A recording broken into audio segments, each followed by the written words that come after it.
Minha família me culpou pelo acidente do meu sobrinho e, como punição, me enviaram para um dos lugares mais difíceis de viver do planeta. Você não vai sobreviver uma semana lá. 10 anos depois, eles ficaram em choque quando me viram. Som oco do galho quebrando foi seguido por um silêncio que durou uma eternidade, mas que na verdade foi apenas um segundo. Então, o grito de Léo cortou o ar da tarde, um som agudo e cheio de dor que fez meu sangue gelar.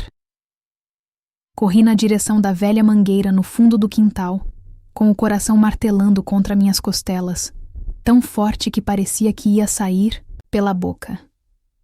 A primeira coisa que pensei não foi na dor dele, mas na fúria dela. Marta vai me matar. E lá estava ele, meu pequeno Léo, de apenas 6 anos, caído na grama. Sua perninha direita estava torcida em um ângulo que me causou náuseas. Seus olhos, grandes e azuis como os de um anjo, estavam cheios de lágrimas e pânico. Tia Elara, ele soluçou, estendendo a mão para mim. Ajoelhei-me ao seu lado, tentando manter a calma, mas minhas mãos tremiam incontrolavelmente. Calma, meu amor. A tia está aqui. Vai ficar tudo bem, murmurei, embora a frase soasse como uma mentira até para mim. Foi então que a porta dos fundos se abriu com um estrondo. Marta, minha irmã mais velha, apareceu com o rosto contorcido em uma máscara de horror que rapidamente se transformou em acusação. Seus olhos não foram para o filho que chorava no chão, mas diretamente para mim. "O que você fez?" ela gritou, a voz esganiçada. Não foi "O que aconteceu?" Foi uma sentença. Ele caiu. "O galho quebrou. Eu estava bem aqui." Tentei explicar, mas as palavras se perderam no ar. Meu cunhado, Roberto, apareceu logo atrás dela, o celular ainda na orelha, provavelmente em uma ligação de trabalho que ele se recusou a encerrar. Ele me lançou um olhar de puro desprezo antes de finalmente se abaixar para olhar o filho. Meus pais, que moravam conosco, saíram para a varanda. Suas expressões eram uma mistura de preocupação e, o que mais doeu, profunda decepção. Em um instante, eu não era mais a tia que cuidava de Léo, a irmã que cozinhava para todos, a filha que mantinha a casa em ordem. Eu era a criminosa. No hospital, a espera foi uma tortura. Sentei-me em uma cadeira de plástico fria, longe deles, que formavam um círculo fechado ao redor de Marta. Eu podia sentir seus olhares queimando, em minha direção. Ninguém me perguntou como eu estava. Ninguém me ofereceu um copo de água. Eu era invisível, exceto como o alvo da culpa deles. E enquanto as horas se arrastavam sob as luzes fluorescentes que zumbiam, minha vida antes daquele momento passou diante dos meus olhos. Lembrei-me da carta de aceitação da universidade, com uma bolsa integral para o curso de administração. Lembro-me do peso do papel em minhas mãos, da sensação de que meu futuro estava finalmente começando. Eu tinha 19 anos, e o mundo parecia imenso e cheio de possibilidades. Mas então, Marta anunciou que estava grávida, e com a gravidez vieram as complicações, o cansaço, as reclamações intermináveis sobre como sua carreira promissora seria afetada. "Elara, eu preciso de você." Ela chorou uma noite, semanas antes de eu me mudar para o campus. "Não vou dar conta. O Roberto trabalha o dia todo. Como vou cuidar de um bebê e manter meu cargo?" Meus pais apoiaram a ideia. "É só por um tempo, filha. Família vem em primeiro lugar. E eu, que sempre fiz de tudo para agradar, para ser a boa filha, cedi. Só até você se organizar", eu disse. Mas os meses viraram anos. Léo nasceu e eu me tornei sua segunda mãe. Era eu quem acordava no meio da noite, quem trocava as fraldas, quem o ensinava a andar e a falar. Marta e Roberto focaram em suas carreiras, subindo na vida, comprando carros melhores, uma casa maior, e eu fiquei para trás. Minha rotina era um borrão de tarefas domésticas. Eu acordava antes de todo mundo para fazer o café da manhã. Enquanto eles comiam, eu já estava arrumando a mochila de Léo para a escola. Depois de deixá-lo, voltava para limpar a casa, lavar as roupas ir ao supermercado e preparar o almoço. À tarde, buscava Léo, o ajudava com o dever de casa, brincava com Ellie. À noite, preparava o jantar e ouvia Marta reclamar do chefe ou Roberto se queixar do trânsito. A palavra obrigado era um item de luxo naquela casa, raramente usada. Eu era uma peça da mobília, uma engrenagem na máquina da vida deles que funcionava silenciosamente no fundo. Minha única recompensa era o amor de Léo. Eram os abraços apertados, os desenhos de melhor tia do mundo colados na geladeira, os segredos sussurrados antes de dormir. Por ele, eu suportava a indiferença dos outros. Por ele, eu me convenci de que minha vida tinha um propósito.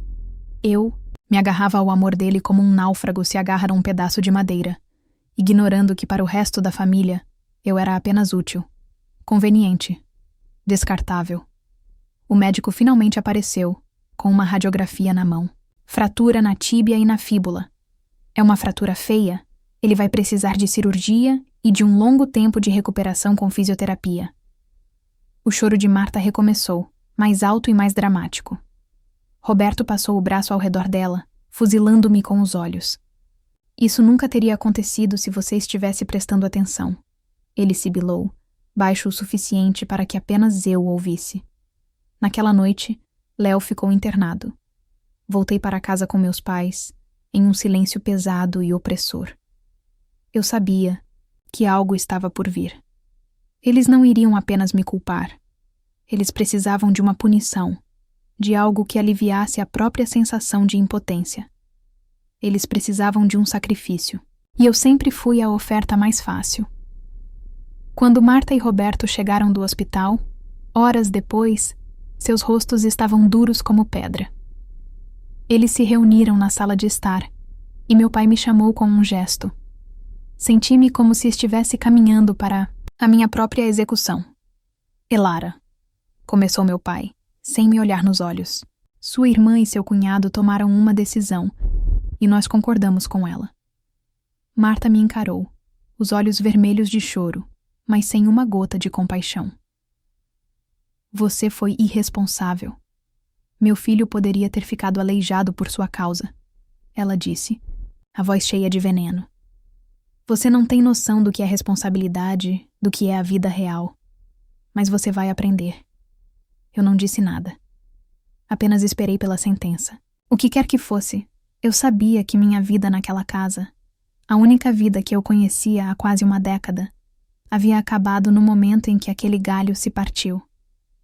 Eu esperei, o ar em meus pulmões preso, transformando-se em pedra. Marta deu um passo à frente, o rosto impassível. Arrumamos para você ir morar com a tia Helena. O nome levou 1 segundo para registrar. Tia Helena? A irmã da minha avó? Uma senhora idosa que eu mal conhecia, que tinha visto talvez 2 ou 3 vezes na vida em funerais de parentes distantes. Uma mulher que, segundo as raras menções da minha mãe, vivia em uma parte do país da qual as pessoas tentavam desesperadamente sair, não para a qual eram enviadas. O quê? Minha voz saiu como um sussurro rouco. Não, por quê? Eu não posso ir para lá. Eu não conheço ninguém. Exatamente, disse Roberto, com um sorriso cruel que não chegava aos olhos. Está na hora de você aprender a se virar. Sozinha, sem o nosso amparo. Marta cruzou os braços, assumindo a postura de uma juíza proferindo uma sentença final. Você precisa ver o que é dificuldade de verdade. Talvez assim aprenda a dar valor às coisas, disse ela, repetindo a frase que, eu sabia, eles haviam ensaiado. Lá, você não vai ter tempo para se distrair. Vai ter que lutar para ter o que comer, para pagar um teto sobre sua cabeça. Vai entender o que é o mundo real, fora desta bolha que criamos para você. Olhei para meus pais, buscando um pingo de sanidade, de afeto. Mãe? Pai? Vocês vão deixar que eles façam isso? Minha mãe olhou para as próprias mãos, que tremiam, em seu colo. Elara, talvez seja o melhor.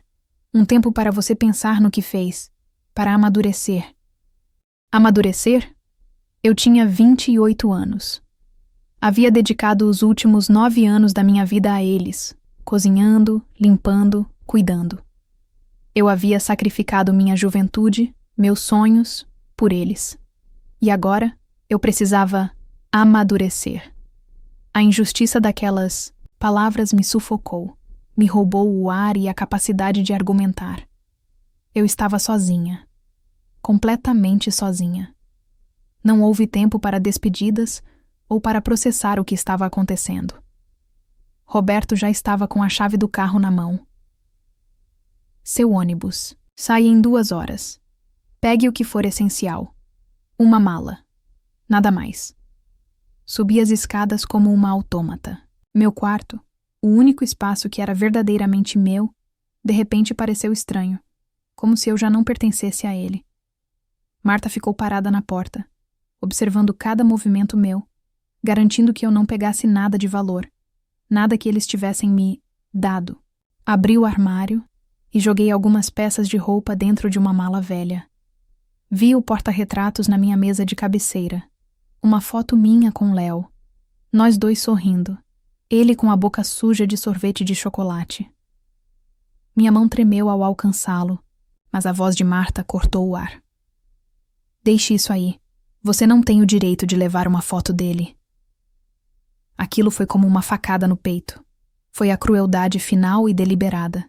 Eles não estavam apenas me expulsando. Estavam tentando apagar todos os vestígios do meu amor por Léo, tentando me convencer de que eu nunca fui nada para ele. Obedeci, deixando a foto para trás. Aquele foi o momento em que a tristeza se transformou em uma semente fria e dura de ressentimento no fundo da minha alma. A viagem de carro até a rodoviária foi silenciosa. Roberto dirigia e Marta ia no banco do passageiro. Eu estava no banco de trás, a mala no meu colo, olhando pela janela a vida que eu conhecia desaparecer. Quando chegamos, o lugar estava movimentado e barulhento. Roberto comprou a passagem, só de ida. Ele me entregou o bilhete e uma pequena quantia em dinheiro. Isso é para você não morrer de fome na primeira semana, ele disse, a voz desprovida de qualquer emoção. A tia Helena estará te esperando no desembarque. Nós já falamos com ela.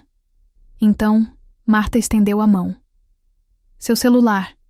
Olhei para ela confuso. Meu celular? Mas como vou? Você não vai. Ela me cortou. Isso aqui, ela disse, balançando o aparelho que eu mesma havia comprado com o pouco dinheiro que juntava. É um luxo que você não merece mais. E seus cartões também. Com as mãos trêmulas, entreguei a ela meu celular e a carteira, ficando apenas com o dinheiro e meus documentos. Eles estavam cortando todas as minhas pontes, me isolando completamente. Estavam me jogando em um mundo desconhecido, sem um mapa, sem uma bússola, sem uma única pessoa a quem eu pudesse pedir ajuda. Eles não esperaram o ônibus sair. Apenas me deixaram na plataforma, viraram as costas e foram embora. Sem um abraço, sem um "se cuide". Nada. Assisti o carro deles desaparecer no trânsito, e a sensação de abandono foi tão avassaladora que minhas pernas fraquejaram. A viagem de ônibus durou quase um dia inteiro. Não dormi.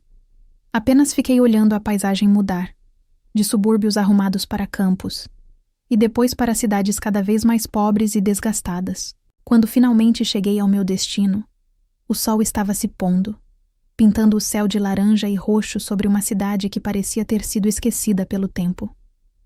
Uma senhora pequena e curvada, de cabelos brancos e pele enrugada pelo sol, me esperava no final da plataforma. Ela segurava uma placa de papelão com meu nome escrito em letras tremidas. Era a tia Helena. Seus olhos, no entanto, eram surpreendentemente claros e gentis. "Elara, minha querida", ela disse, com uma voz suave e cansada. "Você deve estar exausta." Ela me abraçou, e o gesto simples e genuíno de carinho foi tão inesperado que quase comecei a chorar ali mesmo. O bairro para onde ela me levou era exatamente como os noticiários aterrorizantes descreviam. As casas eram amontoadas umas nas outras, muitas com paredes sem reboco e telhados de zinco. As ruas eram esburacadas, e pichações cobriam quase todas as superfícies. Pessoas sentadas nas calçadas nos observavam passar com olhares que variavam entre a curiosidade e a desconfiança. As janelas e portas eram todas protegidas por grossas grades de ferro. A casa da tia Helena era minúscula, mas impecavelmente limpa. Cheirava a café fresco e lavanda. Havia um sofá velho coberto com uma manta de crochê, uma pequena mesa com 2 cadeiras e uma cozinha que era pouco mais que um corredor. Não é muito, mas é um lar, ela disse, como se pedisse desculpas. É perfeito, consegui dizer. Ela me mostrou meu quarto, um cômodo minúsculo nos fundos com uma cama de solteiro e uma pequena janela gradeada que dava para um muro de tijolos. Depois que ela fechou a porta para me dar privacidade, sentei-me. Na cama e o peso de tudo desabou sobre mim. O zumbido da cidade lá fora era diferente de tudo que eu conhecia. Era uma mistura de música alta, cães latindo, pessoas gritando e, ao longe, o som inconfundível de uma sirene. Mais tarde, quando a noite caiu completamente, ouvi outro som. Um estouro seco, seguido por outro. Parecia fogos de artifício, mas eu sabia que não era. Eram tiros. Encolhi-me na cama, puxando o lençol fino até o queixo. O medo era uma coisa física, uma garra gelada que apertava meu estômago e meu coração. Minha família não tinha apenas me exilado. Eles tinham me mandado para uma zona de guerra, certos de que eu seria engolida por ela. Marta havia dito: "Você precisa ver o que é dificuldade de verdade." Ali, no escuro, ouvindo os sons da violência, lá fora eu entendi que para eles essa não era uma lição. Era uma sentença de morte social, e eles esperavam ansiosamente que eu não sobrevivesse. Os primeiros meses foram um pesadelo acordado. Eu vivia em um estado de pânico constante, prisioneira dentro da pequena casa da tia Helena. Os sons da rua eram meus torturadores. As sirenes, as discussões que se transformavam em gritos, os estouros que eu sabia não serem fogos de artifício. Durante o dia, eu espiava pela janela gradeada, vendo um mundo que se movia com uma dureza e uma urgência que me assustavam. O medo era uma manta pesada que me sufocava, e eu passava os dias paralisada, revivendo a traição da minha família e me afogando em autopiedade. Tia Helena, no entanto, movia-se por aquele mundo com uma graça serena que eu não conseguia compreender. Ela acordava antes do sol, preparava nosso café simples e saía para trabalhar como costureira em uma pequena oficina no bairro. Voltava ao entardecer, cansada, mas sempre com um sorriso nos lábios finos. Ela nunca me pressionou, nunca me julgou. Apenas me tratava com uma gentileza e um carinho que eram bálsamos para a minha alma ferida. Ela me contava histórias da sua juventude, me ensinava a cozinhar com os poucos ingredientes que tínhamos e dividia seu prato de comida comigo sem jamais reclamar. Era um amor que não pedia nada em troca. Um amor que eu nunca havia recebido, da minha própria mãe ou irmã. Certa noite, depois que um tiroteio particularmente próximo nos fez deitar no chão da sala por quase meia hora, eu estava tremendo, chorando em silêncio no escuro. Tia Helena se aproximou e segurou minha mão. Sua pele era áspera pelo trabalho, mas seu toque era suave. "O medo é um fogo, minha querida", ela disse, a voz calma em meio ao meu caos. "Ele pode te queimar até você virar cinzas, ou você pode usá-lo para se aquecer e iluminar seu caminho. No escuro, você não pode deixar que o fogo deles te consuma.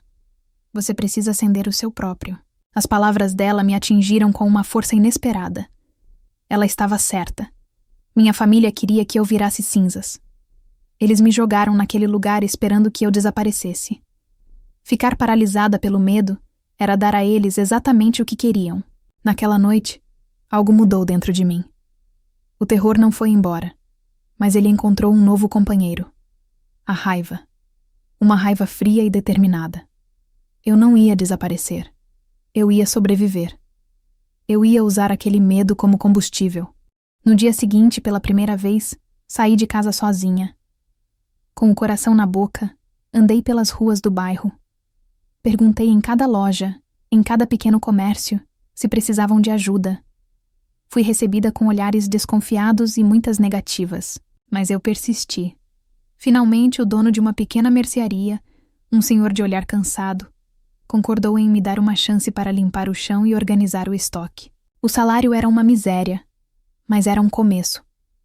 Trabalhei como nunca na vida. Chegava cedo, saía tarde e fazia cada tarefa com uma dedicação feroz. Com meu primeiro pagamento, fiz 2 coisas. Comprei um jantar melhor para mim e para a tia Helena e paguei por um plano básico de internet. A pequena caixa do roteador, piscando em um canto da sala, era a minha janela para o mundo, minha rota de fuga. Minha rotina se tornou brutal. Durante o dia, eu trabalhava na mercearia, lidando com o pó e o peso das caixas. À noite, enquanto a tia dormia e a vizinhança mergulhava em seus ruídos noturnos, eu me sentava na pequena mesa da cozinha com um notebook barato, que comprei em 12 prestações, e estudava. Mergulhei em cursos online gratuitos. Comecei com o básico de administração, as mesmas matérias da bolsa de estudos que eu havia abandonado. Senti uma dor aguda ao lembrar daquela oportunidade perdida, mas agora a dor se misturava com determinação.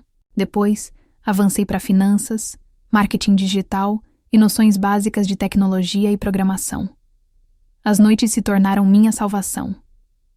O mundo lá fora podia ser caótico e perigoso, mas na frente da tela do computador, eu estava construindo um novo.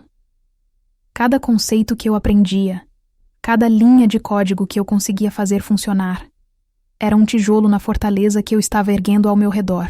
Eu dormia apenas 4 ou 5 horas por noite, movida a café barato e uma vontade de ferro de provar que minha família estava errada. Depois de quase 2 anos vivendo assim, comecei a me candidatar a vagas de emprego remotas. Enviei dezenas de currículos, a maioria ignorada. Mas então, uma pequena startup de tecnologia, que estava crescendo rapidamente, me chamou para uma entrevista online. Eles precisavam de alguém para uma vaga júnior na área de operações, alguém que fosse organizado e disposto a aprender. Fiz a entrevista na pequena sala de casa, com um lençol branco pendurado na parede para esconder o reboco descascado. Eu estava apavorada, mas a fome de vencer era maior. Falei sobre os cursos que fiz, sobre os pequenos projetos que desenvolvi por conta própria. Falei com uma paixão e um conhecimento que surpreenderam até a mim mesma. Uma semana depois, recebi o e-mail. Eu tinha conseguido a vaga. O salário era 3 vezes o que eu ganhava na mercearia. Chorei por 1 hora inteira, um choro de alívio e de vitória. Abracei minha tia com tanta força que a levantei do chão. Era o primeiro passo real para fora do abismo. Meu talento, antes sufocado sob uma montanha de tarefas domésticas e ingratidão, finalmente floresceu. Eu era como uma planta que, depois de anos na sombra, finalmente encontrava o sol. Absorvi tudo, aprendi rápido e trabalhei mais do que qualquer um. Minha experiência em manter uma casa inteira funcionando sozinha se traduziu em uma incrível capacidade de organização e resolução de problemas. Em 1 ano, fui promovida. Em 2, liderava uma pequena equipe. Com meu primeiro grande bônus, a primeira coisa que fiz foi procurar um novo lugar para morar. Encontrei um apartamento claro e arejado em um bairro seguro, com porteiro 24 horas e uma pequena varanda com vista para um parque. Quando levei tia Helena para ver, ela ficou parada na porta, os olhos cheios de lágrimas. Eu nunca pensei que viveria em um lugar assim, ela sussurrou, passando a mão pela parede lisa e recém-pintada. Nós conseguimos, tia, eu disse, abraçando-a. Você me salvou, e agora é minha vez de cuidar de você. Naquela noite, dormimos pela primeira vez em anos sem o som de sirenes ou tiros. Dormimos com as janelas abertas, sentindo a brisa suave. Aquele apartamento não era apenas um lugar para morar. Era um símbolo. Era a prova de que eu não só havia sobrevivido, como estava começando a prosperar. E eu sabia, com uma certeza que ardia em meu peito, que aquele era apenas o primeiro passo da minha ascensão. O jogo havia apenas começado. 10 anos. 1 década inteira havia se passado. Tempo suficiente para transformar uma jovem assustada em uma mulher que não temia mais nada. Tempo suficiente para transformar um menino com a perna quebrada em um rapaz de 16 anos. Eu sabia que a festa de aniversário de Léo seria na mesma casa, no mesmo quintal, onde minha antiga vida havia se despedaçado. Eles eram criaturas de hábito, afinal. Parei o carro, um sedã de luxo silencioso e escuro na frente da casa. Através do para-brisa, vi a cena. balões coloridos, parentes conversando em grupos, o cheiro de churrasco no ar. Era um retrato perfeito de uma feliz família suburbana. Um retrato que escondia a podridão por baixo da moldura. Respirei fundo, não para encontrar coragem, mas para acalmar a batida serena do meu coração. Eu não estava ali por eles. Eu estava ali por Léo. E por mim. Saí do carro. Eu usava um vestido de seda azul marinho, simples e elegante, sapatos de salto que afundavam levemente na grama bem cuidada, e joias discretas que, eu sabia, valiam mais do que o carro do meu cunhado. Meu cabelo estava cortado em um estilo moderno. E meu rosto, antes sempre tenso e cansado, agora exibia a calma de quem é dona do próprio destino. A primeira pessoa a me ver foi minha mãe. Ela estava colocando salgadinhos em uma bandeja e congelou, deixando alguns caírem no chão. O prato de plástico escorregou de suas mãos. O barulho fez com que outras pessoas se virassem. Um a um, os rostos se voltaram para mim. As conversas morreram. O silêncio se espalhou pelo quintal como uma onda. Vi meu pai, mais velho, mais grisalho, com os olhos arregalados. Vi Roberto, a barriga maior, o rosto vermelho de surpresa. E vi Marta, minha irmã. Ela me olhou de cima a baixo, e em seus olhos vi um turbilhão de emoções. Choque, incredulidade e, o mais revelador de todos, uma inveja feia e instantânea. Naquele momento, com suas roupas comuns e sua expressão de descontentamento, ela pareceu subitamente antiquada, uma relíquia de um passado que eu havia superado. Eu sorri, não um sorriso frio ou arrogante, mas um sorriso genuíno, calmo e radiante. Olá, eu disse, minha voz clara no silêncio pesado. Espero não estar interrompendo. Foi como quebrar um feitiço. Eles vieram até mim, um de cada vez, com abraços, desajeitados e perguntas atropeladas. Elara, onde você esteve? Meu Deus, você está tão diferente. Por que nunca ligou? Eu respondia a tudo com frases curtas e educadas, sem dar detalhes, deixando o mistério pairar no ar. Meus olhos procuraram por Léo. Eu o encontrei perto da piscina, conversando com amigos. Ele estava alto, quase um homem. Quando seus olhos encontraram os meus, ele franziu a testa, confuso. Eu acenei com a cabeça, e ele começou a caminhar em minha direção, hesitante. Antes que ele pudesse chegar, porém, pedi licença e peguei uma taça de espumante da bandeja de um garçom que eles haviam contratado. Bati levemente na taça com a unha. Com licença, pessoal. Se eu puder ter a atenção de vocês por um instante. Novamente, o silêncio. Todos os olhos se voltaram para mim. Marta e Roberto pareciam nervosos, como se soubessem que a fachada da família feliz estava prestes a rachar. Ergui minha taça. Eu gostaria de fazer um brinde. Comecei. Minha voz firme e tranquila.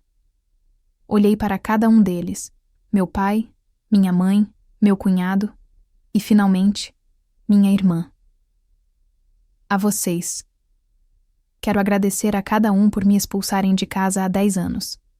Parece loucura agradecer por algo assim, eu sei.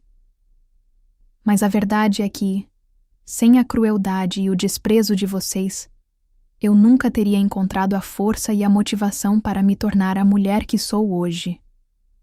Fiz uma pausa, deixando as palavras assentarem. O choque nos rostos deles era palpável. Vocês me jogaram no lugar mais difícil que poderiam encontrar, esperando que eu fracassasse. Mas em vez disso, vocês me deram o presente mais valioso de todos, a chance de descobrir quem eu realmente era, sem a sombra de suas expectativas e de seu desprezo. Graças a vocês, eu construí uma vida que jamais sonharia ser possível. Graças a vocês, eu prosperei. Então, um brinde à minha família, os arquitetos inesperados do meu sucesso. Bebi um gole do espumante e sorri. O silêncio na sala era tão denso que podia ser cortado com uma faca. Os rostos da minha família queimavam, não de raiva, mas de uma humilhação pública e corrosiva. Os outros convidados olhavam para eles, depois para mim, a história não contada de repente, se tornando clara. Foi então que Léo chegou ao meu lado. Seus olhos, ainda tão azuis quanto eu me lembrava, estavam cheios de lágrimas, mas não eram de alegria, eram de confusão e raiva. "O que você está fazendo?" Ele sussurrou, a voz embargada. "Por que você está aqui?" Pousei a taça e me virei para ele, dando-lhe toda a minha atenção. "Eu vim ver você, Léo. Vim te desejar um feliz aniversário."